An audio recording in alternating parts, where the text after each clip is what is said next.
Hello everyone, পিকো beauty tips চ্যানেলে সবাইকে স্বাগত জানাই। আজকে আমি করছি সেমি ব্রাইডাল লুক। তো প্রথমেই আমি মুখটাকে ওয়েব টিস্যু দিয়ে ভালো করে ক্লিন করে নিচ্ছি। তারপর আমি ইউজ করছি পিএসির একটি ময়শ্চারাইজার, অ্যাকুয়া ব্লাস্ট ময়শ্চারাইজার। তো ফার্স্টে আমি ভালোভাবে ওর ফেসে অ্যাপ্লাই করে নিচ্ছি, কারণ ফেসে ময়শ্চারাইজারটা ইম্পর্টেন্ট, কারণ ওর স্কিনটা ড্রাই ছিল। তারপর আমি ইউজ করেছি এখানে রিকোডের একটি গ্রিপ প্রাইমার।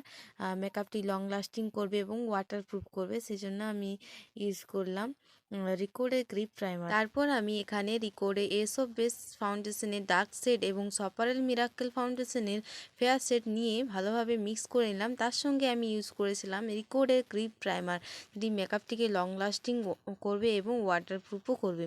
ওর স্কিনে খুব একটা প্রবলেম ছিল না, তাই আমি কারেক্টিংও করিনি, ডাইরেক্ট ফাউন্ডেশন অ্যাপ্লাই করেছি। তোমরা যদি তোমাদের স্কিনে যদি কোনো প্রবলেম থাকে তাহলে তোমরা অবশ্যই কারেক্টিং করে তারপর ফাউন্ডেশনটা ইউজ করো। এই দুটো ফাউন্ডেশন যদি তোমাদের ব্যাগে থাকে তাহলে তোমরা সমস্ত রকম স্কিন টোনে কাজ করতে পারবে। তোমরা যদি এই দুটো ফাউন্ডেশনের শেড নাম্বার জানতে চাও তাহলে অবশ্যই আমাকে কমেন্ট করো, আমি কমেন্টে রিপ্লাই করব। আমি এখানে ফুল ফেসে এবং গলাতে ভালোভাবে ফাউন্ডেশন অ্যাপ্লাই করে নিচ্ছি।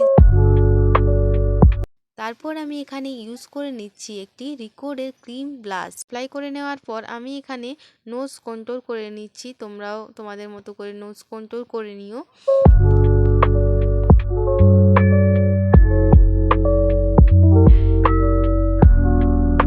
আমি এখানে ইউজ করে নিচ্ছি অ্যাপ্লাইজার একটি ট্রান্সলুটেড সেটিং পাউডার। এটি ওয়াটার রেজিস্টার পাউডার, আর এটি অ্যাফোর্ডেবল প্রাইসের মধ্যেও তোমরা পেয়ে যাবে। তোমরা যদি নিতে চাও তাহলে তোমরা নিতে পারো। আর এই সেটিং পাউডারটা ছাড়াও তোমরা যে কোনো সেটিং পাউডার দিয়েই তোমাদের মেকআপটিকে মানে সেট করে নিতে পারো, তবে পাউডারটা দেওয়া মাস্ট। তোমরা এভাবে ভালোভাবে চোখের তলায়, গালে, যেগুলো জায়গাতে মানে ঘাম হয় সেই জায়গাগুলোতে তোমরা ভালোভাবে অ্যাপ্লাই করে নেবে। তারপর আমি করে নিচ্ছি একটা নিউড আই মেকআপ, একটু সিম্পল আই মেকআপ করে নিচ্ছি।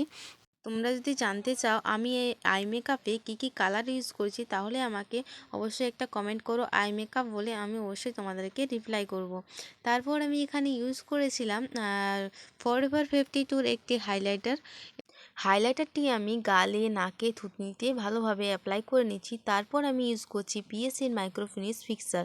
তারপর ইউজ করার পর আমি এখানে লিপস্টিক দিয়েছি রিকোড এবং পিএসির দিয়ে। Final look complete. কেমন লাগছে সবাই জানিও। যদি ভালো লাগে অবশ্যই like, comment, share and subscribe করে দিও, আর পাশে থেকো। টাটা বন্ধুরা।